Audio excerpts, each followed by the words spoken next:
Vintage Car Garage vous présente une réfection d'un vieux Massey, un vieux tracteur, pour le fun, pour le plaisir.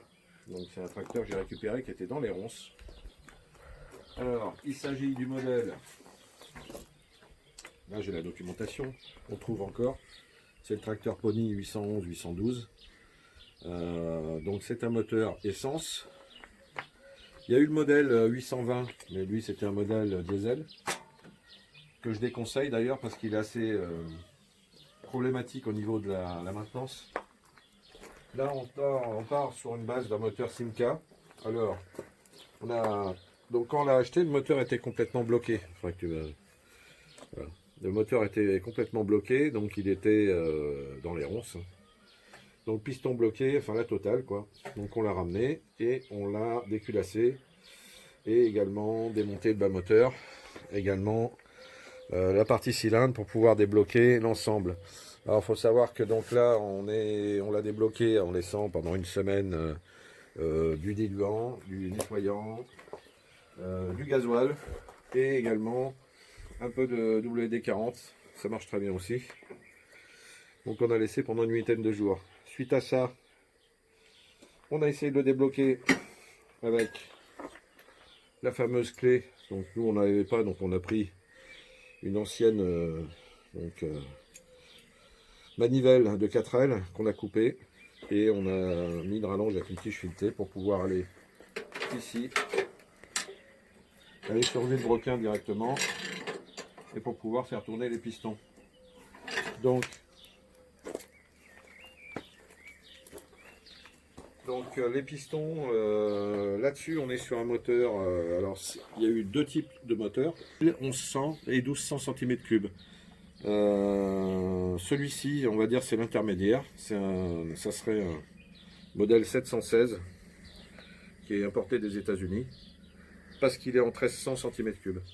En 1300, donc en fait on a une cote sur le 1200, on est en 74 mm de diamètre d'alésage. Et celui-ci, si vous pouvez regarder, vous allez voir de près, c'est écrit sur les pistons, vous allez voir 75-40. Donc si on multiplie la course qui est de 75 mm par la fameuse formule alésage multiplication par la course, on va trouver la cylindrée multipliée par 4 et 75-40 donc d'alésage par une course de 75, on arrive sur un ratio de 1300 cm3 à peu près, 1278 exactement. Donc là, en réfection totale, donc joint de culasse, donc on l'a démonté, on a démonté le bloc pour débloquer les pistons, on a changé les segments, on a remonté. Et petit à petit, on va remonter l'ensemble.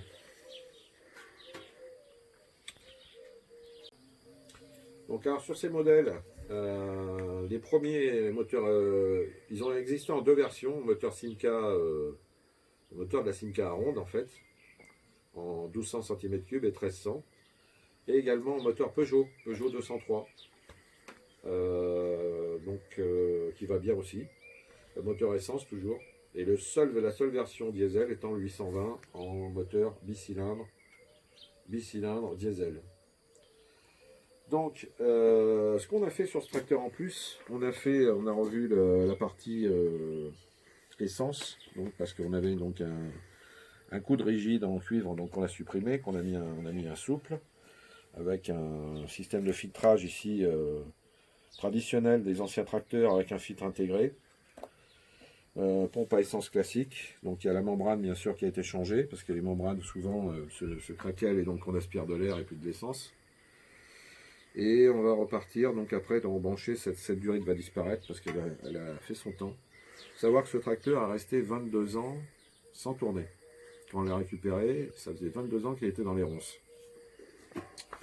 Donc, alors comme je disais, le 811 est en version 3 vitesses. Celui-ci, c'est le 812, il est en version 4 vitesses. Donc, 4 vitesses plus marche arrière. Donc, il a une prise de force, c'était quand même pas mal pour l'époque.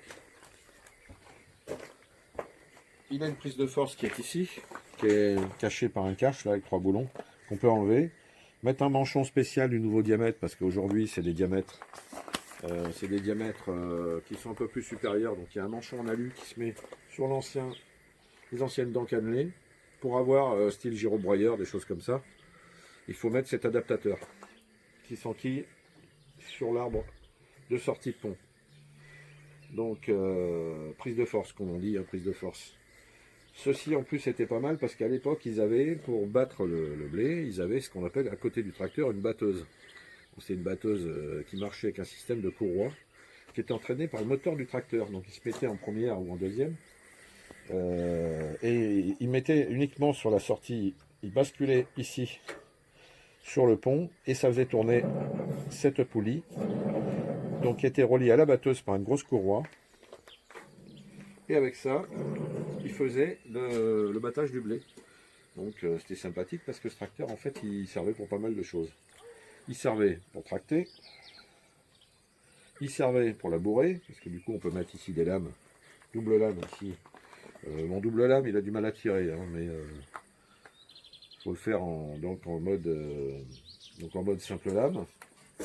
Donc ici il a le système de tractage, il a également le relevage.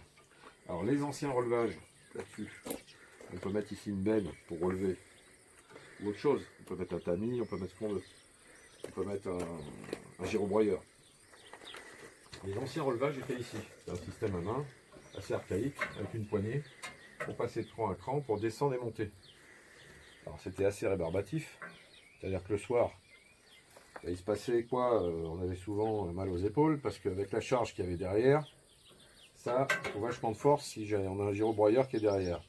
L'avantage de celui-là, c'est qu'il a un relevage hydraulique, qui est là. Donc il y a une pompe hydraulique qui est là-bas au moteur, qui arrive ici, la pompe est là. Et donc ici on peut relever ou descendre par voie hydraulique. On voit ici la pompe. Donc la pompe est ici, là avec le relevage hydraulique et le réservoir d'huile qui est là.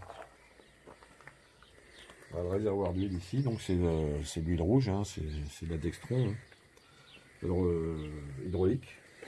On a également dans les boîtes automatiques de 4x4 ou autre. Et l'avantage, c'est qu'on force moins pour le relevage. Soit d'une charrue, soit de ce que vous voulez. Voilà pour ce tracteur qu'on n'a pas terminé et qu'on va donc maintenant attaquer le rodage de soupape.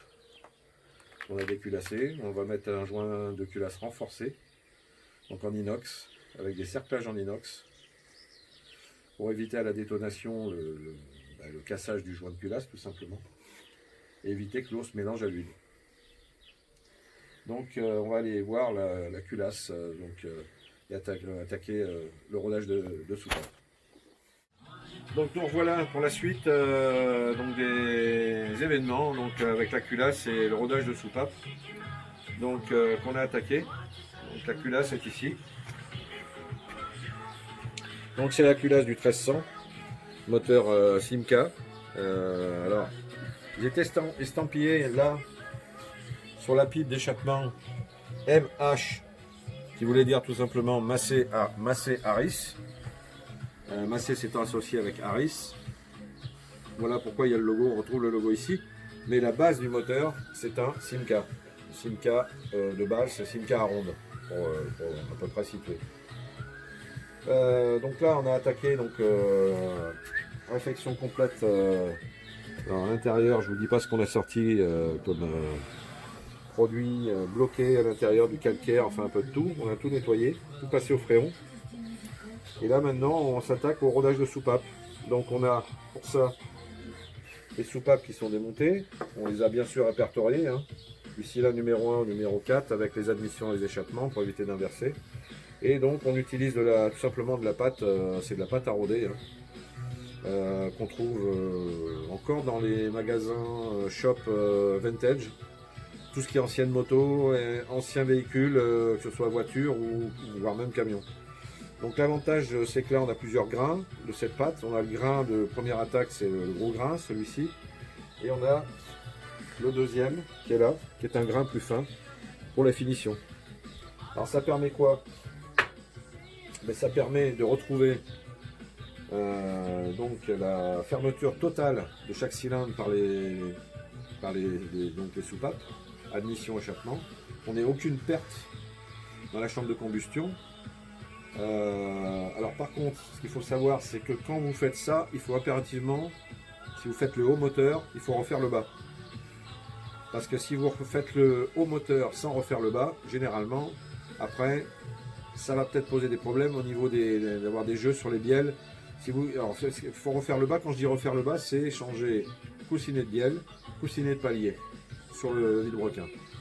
Et après, vous attaquez le haut. Donc c'est ce qu'on a fait. On a déjà fait changement de coussinet de palier et coussinet de bielle sur le bas moteur. Et là, on s'attaque au haut moteur.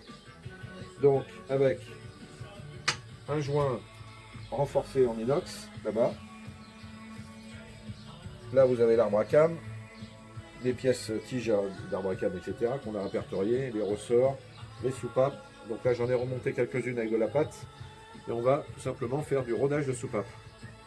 Une fois que ça sera terminé, eh bien, il n'y aura plus qu'à mettre le remontage avec le joint neuf, le joint de culasse, sur le bloc moteur. Donc là, on va attaquer le rodage de soupape. Bon, j'en suis à la dernière. Donc en fait, il faut appliquer tout le tour, tout simplement. Mais un peu de pâte, hein, tout le tour. Hein. Voilà. Et on en met un petit peu tout sur le tour de la soupape, là, ici. Là.